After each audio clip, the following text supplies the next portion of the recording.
আসসালামু আলাইকুম আরহামতুল্লাহি ওবারাকাতুহু। আজ অত্যন্ত গুরুত্বপূর্ণ একটি ভিডিও নিয়ে হাজির হয়েছি।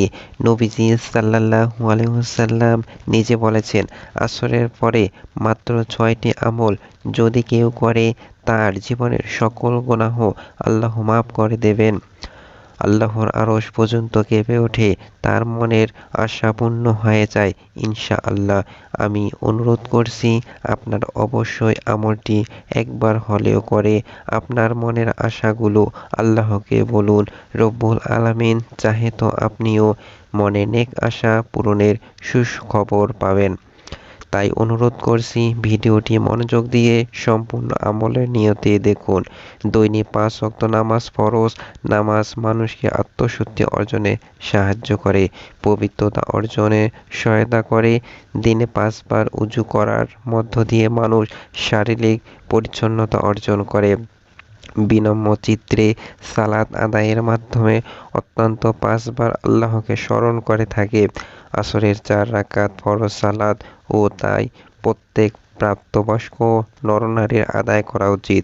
আবু মালি রাদিয়াল্লাহু তাআলা আনহু থেকে বর্ণিত, তিনি বলেন, এক যুদ্ধে আমরা বুরাইদা রাদিয়াল্লাহু তাআলা আনহুর সঙ্গে ছিলাম।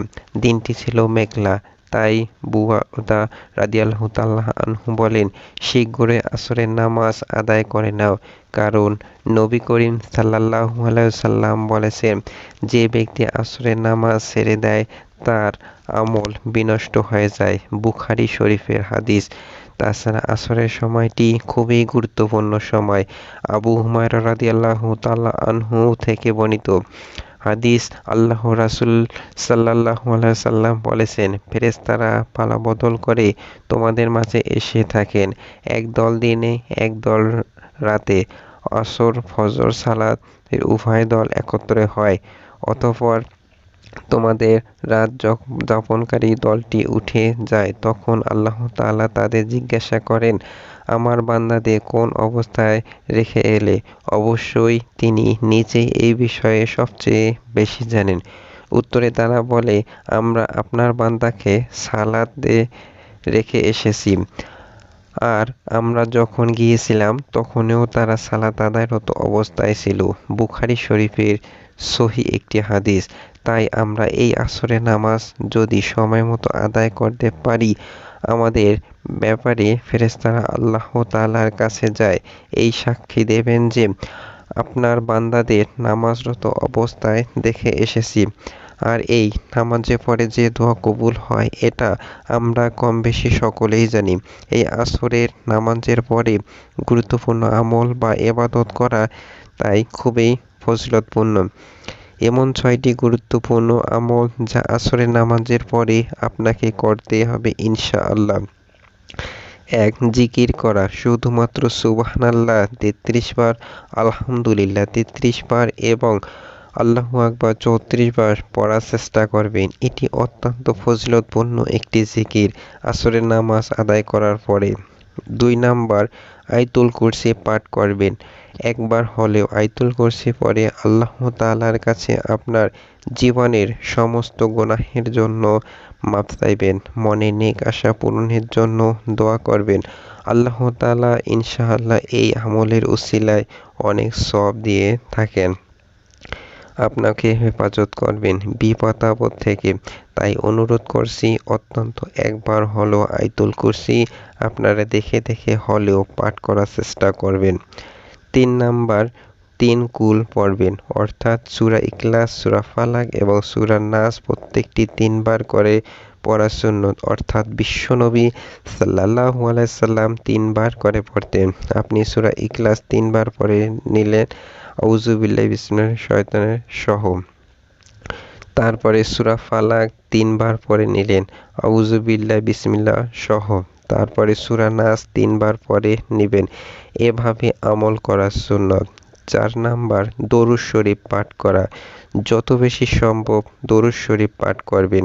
দরুদ পাঠের জন্য আমি আপনাদেরকে কোনো নিয়ম বলছি না যে একবার বা অতবার পড়তে হবে। তবে হ্যাঁ, আপনি যদি মনে করেন যে আপনি দরুদ বেশি বেশি করে পড়বেন, আল্লাহ তাআলার কাছে আপনি তত বেশি সম্মানিত হবেন। বিশ্বনবী সাল্লাল্লাহু আলাইহি ওয়াসাল্লাম আপনার উপরে রহমত দান করবেন। বিশ্বনবী সাল্লাল্লাহু আলাইহি ওয়াসাল্লাম সুপারিশ পর্যন্ত আপনি পাবেন। সুবহানাল্লাহ, সুবহানাল্লাহ। কতটা পাওয়ারফুল একটি আমল, দরুদের আমল। যে আমলটি আমি নিজে করে থাকি, আল্লাহ তাআলার কাছে শুকরিয়া জ্ঞাপন করি। আল্লাহ তাআলা আপনাকে দরুদ পড়ার যদি তৌফিক দান করেন, আল্লাহ তাআলার কাছে আপনি যদি দরুদ পড়তে পারেন, বিশ্বনবী সাল্লাল্লাহু আলাইহি ওয়াসাল্লাম সুপারিশ আপনি পাবেন ইনশাআল্লাহ।